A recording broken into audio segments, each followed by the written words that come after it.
Assalamualaikum warahmatullahi wabarakatuh. Hai Sobat Pesona, kembali lagi di Pesona, podcast edukasi dan sharing informasi seputar peradilan agama bersama saya Eka Yulia Rahma. Kali ini kita telah kedatangan tamu narasumber yang luar biasa, salah satu hakim pengadilan agama Purwodadi, tentunya juga akan membahas materi yang tidak kalah luar biasa, yakni berkenaan dengan wali adol.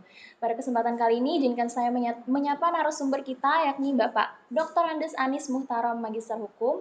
Assalamualaikum Bapak, apa kabar? Waalaikumsalam warahmatullahi wabarakatuh. Alhamdulillah, baik-baik dan sehat. Alhamdulillah. Nah, kali ini kita akan membahas terkait wali adol nih ya Bapak ya. Kita mulai saja nih untuk pertanyaan yang pertama. Berkenaan dengan konsep wali nikah dalam hukum Islam, itu seperti apa Bapak? Jadi sebagaimana kita ketahui ya bahwa rukun nikah itu kan satu harus ada calon istri, calon suami, ada wali nikah maksudnya ya. Kemudian ada dua saksi dan ada ijab kabul. Nah, berkaitan dengan masalah wali ya. Wali itu kan ada wali nasab, ya, ada wali hakim, ya kan. Kalau berkaitan dengan wali nasab, yaitu orang tua atau ayah kandung ya. Kalau tidak ada ayah kandung kan kakek dari jalur ayah, dan kalau masih ada kakeknya lagi buyut.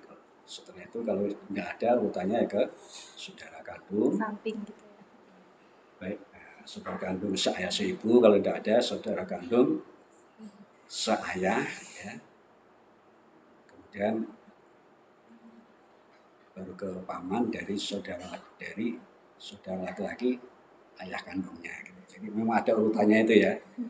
Jadi yang harus kita ketahui adalah jadi wali itu ada dua ya, wali nikah itu ada wali dari jalur nasab ya, jadi sejarah ya, kemudian wali hakim. Nah, itu ya. Jadi kalau misalnya wali nasabnya itu kalau sudah mau jadi wali kan tidak ada masalah ya. Nah, ini kan yang jadi masalah apabila wali nasabnya itu kok enggan jadi wali ya. Entah itu wali nikahnya apakah ayah kandungnya atau saudara kandungnya yang waktu itu akan jadi wali nikahnya. Nah, itu yang kemudian akan timbul masalah. Jadi sebagai salah satu rukun pernikahan gitu harus dipenuhi Bapak ya. Nah, apabila ternyata wali tersebut enggan, maka muncullah perkara wali adol tadi gitu ya Bapak ya. Nah, faktor apa saja yang menjadikan wali tersebut adol gitu? Jadi kalau misalnya wali nasabnya kok enggan jadi wali nikahnya ya, itu kan mau tidak mau kan harus cari wali lain ya. Tadi yang kedua itu wali hakim. Ya. Kalau wali nasabnya enggan atau menolak jadi wali nikah, gitu ya. Jadi harus mengajukan permohonan penetapan wali adol ke pengadilan agama. Gitu ya. Jadi apabila walinya enggan, maka si mempelai wanita tersebut, calon mempelai wanita tersebut dapat mengajukan permohonan penetapan wali adol ke pengadilan gitu ya Bapak ya. Nah, biasanya nih apa saja yang menjadi pertimbangan dari hakim untuk mengabulkan atau menetapkan perkara wali adol? Jadi setelah yang bersangkutan mengajukan permohonan penetapan wali adol, setelah daftar sampai proses persidangan nanti kan tetap dalam persidangan tetap kita nasihati kalau bisa lah diusahakan untuk menemui wali nasabnya yang akan jadi wali nikahnya itu supaya didekati, kalau bisa jadi tetap menjadi wali nasabnya. Ya, kita panggil walinya dalam persidangan. Kemudian setelah kita misalnya wali nasabnya kok datang, ya kita nasihati, kasih pengertian, kasih pertimbangan, kasih bagaimana sebenarnya kedudukan wali nasab itu gimana ya perannya kan gitu. Kan kalau tidak ada wali kan tidak memenuhi syarat rukun nikah. Nah, untuk bisa jadi terlaksana pernikahannya kan harus ada wali. Jadi kalau misalnya wali nasab kok ternyata kemudian misalnya setelah datang ke pengadilan dikasih pengertian, ya kemudian kok menerima ya tidak dilaksanakan dengan cara dengan memakai wali nasab. Tapi kalau kemudian tetap ternyata wali nasabnya tidak hadir, setelah dipanggil dua kali tidak hadir, dan kemudian permohonan dari pemohon penetapan wali adol itu kok ternyata sesuai dengan hukum. Setelah kita periksa mengenai syarat rukunnya orang menikah kan banyak itu ya. Kalau misalnya itu sudah sesuai dengan hukum, ternyata walinya tetap adol, tidak mau atau menolak jadi wali nikahnya, maka akan ditunjuklah yang namanya itu apa? Wali hakim. Yaitu pejabat yang diangkat oleh pemerintah di kantor pusat agama, di mana tempat calon istri itu bertempat tinggal. Gitu. Jadi kalau misal memang sudah dipanggil pihak wali nasabnya, dia tetap tidak berhadir, maka itu dapat menjadi salah satu pertimbangan untuk mengabulkan atau menetapkan wali adol atau menggunakan wali hakim untuk pernikahan dari calon mempelai wanita tersebut, Ya, gitu betul. ya Bapak ya. Jadi kan dalam pemeriksaan persidangan kan tetap kita periksa mengenai hubungan antara calon suami istri, calon dua pengantin itu secara hukum boleh atau enggak, misalnya ada hubungan nasab tidak, hubungan sesuatu tidak. Yang penting kalau sudah diperiksa oleh majelis hakim, kedua calon suami istri itu, kedua calon mempelai tidak ada halangan secara hukum, ya, maka akan dikabulkan permohonannya. Dan juga kalau misalnya alasan dari wali nasab itu kok tidak sesuai dengan hukum, ya tentunya ya ditolak ya. Maksudnya tidak sesuai dengan aturan hukum, alasannya itu tidak dapat diterima, akhirnya ya tetap permohonan dari calon mempelai itu bisa dikabulkan.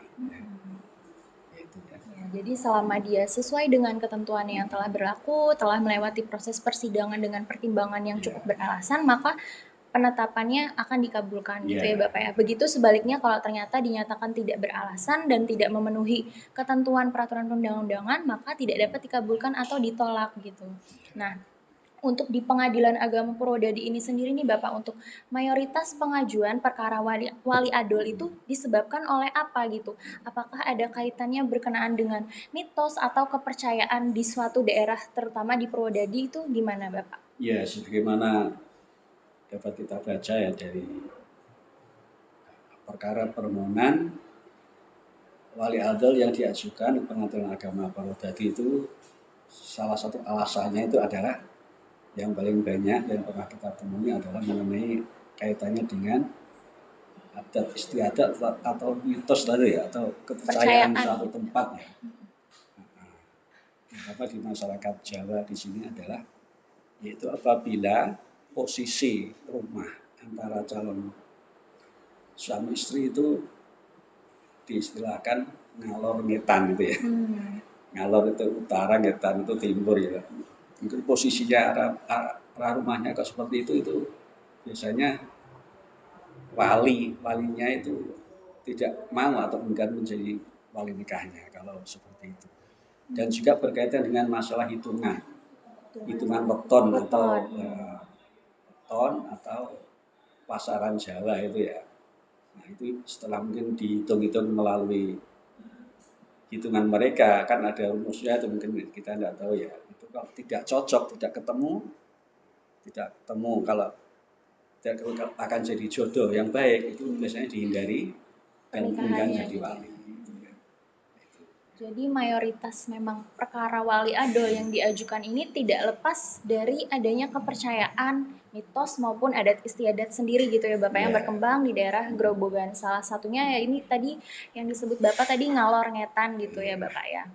Nah, mungkin ada juga yang berkaitan dengan faktor penyebab mereka enggan menjadi wali itu adalah masalah kalau dalam 1 tahun menjadi wali nikah 2 kali itu dihindari juga. Jadi kalau dalam 1 tahunnya tentunya tahun Jawa ya, tahun Hijriah ya. Dalam 1 tahun kok jadi 2 acara dua, gitu ya. 2 kali jadi wali itu dihindari juga. Ada yang seperti itu. Ada yang seperti itu. Jadi dalam 1 tahun sudah pernah menikahkan anaknya atau siapa ya, kemudian kok dalam tahun itu juga kan nikahkan lagi dan 1 tahun jadi dari ganti tahun dulu kan. Itu masalah kepercayaan setempat. Jadi banyak sebenarnya faktor keengganan gitu ya dari para wali nasab ini. Salah satunya mungkin berkenaan dengan kepercayaan adat istiadat setempat gitu. Nah mungkin ini closing statement atau pernyataan terakhir dari Bapak sebelum kita mengakhiri podcast hari ini. Jadi mengenai perkara wali adol ini ya, sebaiknya juga perlu juga disosialisasikan pada masyarakat, baik itu melalui pemerintah, Kemenak, melalui kantor pusat agama, dan kedua melalui aparat desa setempat ya. Jadi kalau ada warganya akan mau menikah dan juga diberitahukan pada calon walinya ya, kalau bisa itu disosialisasikan mengenai syarat rukunnya nikah, syarat rukun jadi wali itu kan tidak harus mengikuti kepercayaan atau mitos masyarakat setempat. Jadi sudah ada aturannya, sudah ada undang-undangnya. Kalau yang penting itu tidak melanggar aturan sesuai dengan syariat Islam, ya tetap bisa dilaksanakan rencana pernikahannya. Jadi untuk mengikis mengenai kepercayaan atau istiadat yang kaitannya dengan faktor yang menyebabkan wali nasab enggak jadi wali, itu perlu disosialisasikan peraturan perundang-undangan berkaitan dengan itu ya. Baik, terima kasih banyak nih Bapak atas waktunya yang telah diberikan untuk menghadiri podcast pada hari ini. Untuk Sobat Pesona, jangan lupa saksikan terus Pesona di YouTube Pengadilan Agama Purwodadi. Kemudian jangan lupa like, komen, dan subscribe, serta saksikan terus episode-episode selanjutnya dari Pesona. Saya mewakili segenap tim yang bertugas mengucapkan terima kasih. Wassalamualaikum warahmatullahi wabarakatuh.